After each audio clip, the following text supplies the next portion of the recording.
Ne diyeceksən Allah subhanət hələ qabağında yanında? Ey namaz qılmayan. Və sənin aranda tərcüməçi olmayacaq.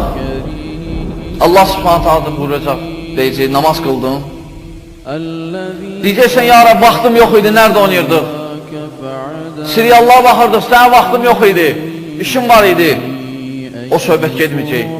Və ya kimsən, və ya kimin oğlusan, və ya filan kəs dayındır. Eşitmirsən mi Allah subhanət hələ buyurur, cənnəm əhlindən.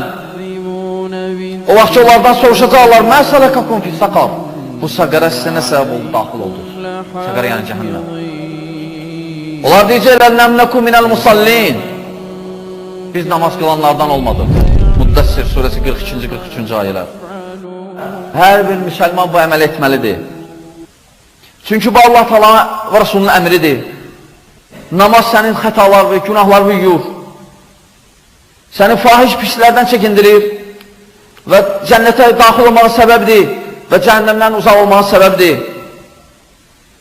Və namaz qılmaq cəmiyyətdə rəhmətin qazanmağıdır, rəhmətin nazil olmağıdır və ruzunun artmağıdır və Peyğəmbər sallallahu aleyhi ve sellemlə cənnətdə bir yerdə olmağı səbəbdir, böyük səbəb. Başda gələn, bugünün işini sabaha qoyma, şeytan sevindirmə və xüsusən də əhl-i beyti yaddan çıxartma, qohumlarını. Çünki sən məsuliyyət daşısan onları səndə. Allah subhanətlə buyurur, وَأَمُرْ أَهْلَكَ بِالصَّلَاةِ وَاسْتَبِرَ عَلَيْهَا Tahir surəsi 132-ci ayə.